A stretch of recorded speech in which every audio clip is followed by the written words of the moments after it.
Assalamualaikum warahmatullahi wabarakatuh. Pada kesempatan kali ini kami akan menerangkan materi tentang akhlak pada diri sendiri, taubat, taat, istiqomah, dan ikhlas. Pembahasan pertama yakni tentang taubat. Secara bahasa, taubat berarti kembali, sedangkan secara istilah, taubat adalah kembali ke jalan yang benar disertai keinginan yang kuat untuk tidak melakukan perbuatan dosa yang telah dilakukan. Dalil nakli taubat terdapat dalam Quran surat At-Tahrim ayat 8 yang berbunyi, A'udzu billahi minasyaitonir rajim. Bismillahirrahmanirrahim. Ya ayyuhalladzina amanu tubu ilallahi taubatan nasuha. Artinya, wahai orang-orang yang beriman, bertaubatlah kalian kepada Allah dengan taubat nasuha, yakni taubat yang sebenar-benarnya. Adapun jenis dan syarat taubat, ini ada dua kategori. Yang pertama adalah taubat yang menyangkut dosa dengan Allah. Maka syarat taubatnya adalah meninggalkan perbuatan dosa yang telah ia lakukan. Contoh, jika ia melakukan minuman keras, berjudi, atau berzina misalkan, maka perbuatan-perbuatan tersebut wajib ditinggalkan. Berikutnya adalah menyesali perbuatan dosa yang telah ia lakukan. Dan yang terakhir, dia harus berjanji tidak akan mengulangi perbuatan-perbuatan dosa itu lagi. Kategori yang kedua adalah taubat yang menyangkut dosa terhadap sesama manusia. Maka persyaratannya yaitu wajib meninggalkan perbuatan dosa yang ia lakukan. Berikutnya adalah menyesali perbuatan maksiat yang telah ia lakukan.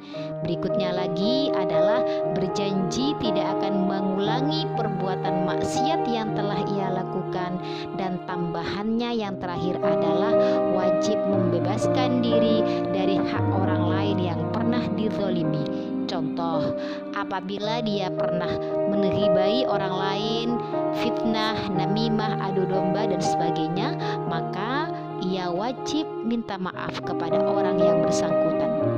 Dan apabila misalkan dia pernah mencuri, mengambil hak orang lain, maka dia pun wajib mengembalikannya. Sebagai seorang manusia biasa yang bukan malaikat ataupun nabi yang memiliki sifat maksum atau terjaga dari perbuatan dosa, secara langsung ataupun tidak langsung pernah melakukan perbuatan dosa, baik berhubungan dengan Allah ataupun berhubungan dengan manusia. Tetapi Allah memberikan jalan keluar yang selebar-lebarnya untuk memperbaiki kesalahan itu melalui sebuah pintu yang disebut dengan taubat.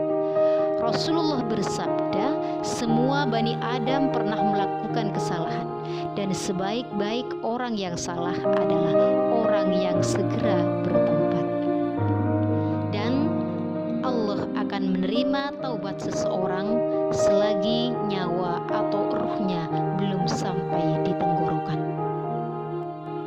Karenanya, jadikanlah taubat bukan hanya karena dosa yang telah kita lakukan, tetapi karena perintah Allah yang belum kita laksanakan. Pembahasan selanjutnya yakni tentang taat. Secara bahasa, taat berarti tunduk, patuh, dan setia. Sedangkan secara istilah, taat bisa diartikan tunduk dan patuh terhadap segala perintah dan aturan yang berlaku. Adapun dalil nakli taat ini terdapat pada Quran surat An-Nisa ayat 59. Kami akan bacakan potongan ayatnya saja. A'udzu billahi minasyaitonir rajim. Bismillahirrahmanirrahim.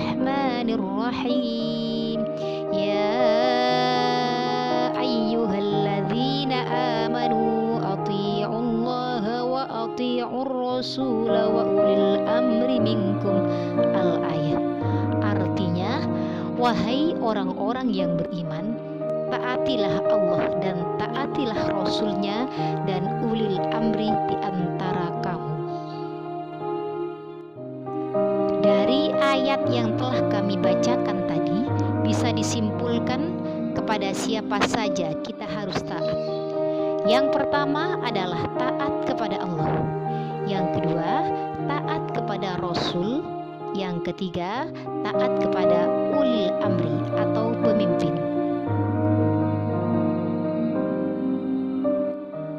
Taat kepada Allah adalah yang pertama dan utama.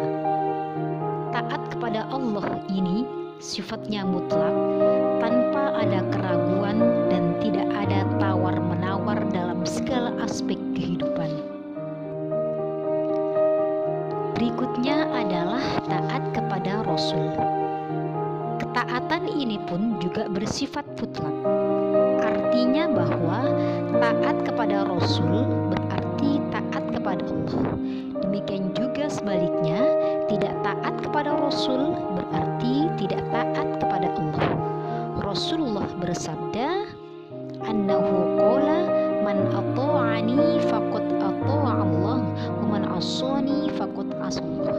Artinya, barang siapa mentaatiku, sungguh dia telah mentaati Allah. Barang siapa bermaksiat kepadaku, maka dia telah bermaksiat kepada Allah. Selanjutnya yang ketiga adalah taat kepada ulil amri atau pemimpin. Taat kepada ulil amri atau pemimpin ini tidak bersifat mutlak, tetapi mempunyai syarat, yaitu selama pemimpin tersebut berpegang teguh kepada Allah dan Rasul-Nya. Ini artinya bahwa taat kepada ulil amri tidak berdiri sendiri, tetapi berkaitan atau bersyarat dengan ketaatan kepada Allah dan Rasul-Nya. Oleh karena itu, apabila ada perintah ulil amri itu bertentangan dengan perintah Allah dan Rasul-Nya, maka kita tidak dibenarkan untuk mentaatinya. Sebagai contoh misalkan, ulil amri yang paling terkecil yakni keluarga. Apabila ada perintah orang tua kita untuk tidak melakukan sholat atau berbuat maksiat lainnya misalkan, maka perintah tersebut tidak wajib kita ikuti karena bertentangan dengan ajaran agama Allah. Pembahasan selanjutnya adalah istiqomah. Istiqomah secara bahasa artinya lurus. Sedangkan secara istilah, istiqomah adalah perbuatan yang senantiasa mengikuti jalan yang benar, jalan yang lurus, yakni jalan yang diridhoi oleh Allah Subhanahu wa ta'ala. Dalil nakli istiqomah adalah terdapat dalam Quran surat Hud ayat 112 yang berbunyi, A'udzu billahi minasyaitonir rajim. Bismillahirrahmanirrahim. Fastaqim kama umirta wa man taba ma'aka wa la tatghaw innahu bima ta'maluna basir. Artinya, maka tetaplah engkau Muhammad di jalan yang benar sebagaimana telah diperintahkan kepadamu dan juga orang yang bertaubat bersamamu, dan janganlah kamu melampaui batas, sungguh Dia Maha melihat apa yang kamu kerjakan. Melakukan ibadah dengan istiqomah tidaklah mudah, tetapi di situ butuh perjuangan. Di antara cara agar tetap istiqomah di jalan Allah, yang pertama adalah meluruskan niat. Dengan memiliki niat yang lurus dan hanya mengharapkan ridha Allah Subhanahu wa ta'ala, maka seseorang akan lebih mudah menjalankan ibadahnya dan tidak mudah tergoda pada hal-hal yang bisa menghalangi ibadahnya. Yang kedua adalah memahami makna syahadat. Seseorang yang paham makna syahadat, maka dia akan terpanggil memiliki kewajiban sebagai seorang muslim, termasuk dalam beribadah. Yang ketiga adalah memperbanyak bacaan Al-Quran. Membaca Al-Quran setiap hari hari secara rutin adalah salah satu cara untuk mendekatkan diri kepada Allah Subhanahu wa Ta'ala dan membantu seorang muslim untuk lebih istiqomah. Sedangkan yang keempat adalah meningkatkan kualitas ibadah sedikit demi sedikit. Sebagai seorang muslim yang baik, tentunya kita akan senantiasa meluangkan waktu untuk meningkatkan kualitas dan kuantitas ibadah itu sendiri. Yang kelima adalah bergaul dengan orang-orang yang soleh. Dengan bergaul dengan orang-orang yang soleh, maka senantiasa akan menjadi kawan saat beribadah dan dia akan menjagamu dalam kebaikan. Karenanya teman atau sahabat adalah sangat penting, apakah orang itu nantinya menjadi orang yang baik atau malah sebaliknya. Yang keenam adalah berdoa dan berzikir kepada Allah Subhanahu wa Ta'ala. Dengan senantiasa berdoa kepada Allah, ini harapannya adalah supaya kita tetap istiqomah di jalan Allah Subhanahu wa Ta'ala. Akhlak terpuji berikutnya adalah ikhlas. Ikhlas secara bahasa bermakna bersih dari kotoran. Sedangkan secara istilah, ikhlas adalah melakukan amal soleh dengan niat mengharap ridho dari Allah Subhanahu wa Ta'ala semata.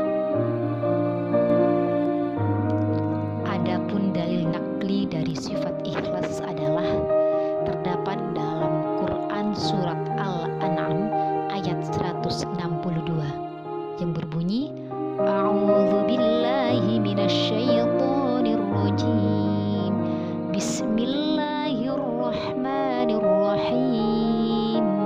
Qul inna sholati wa nusuki wa mahyaya wa mamati lillahi rabbil alamin.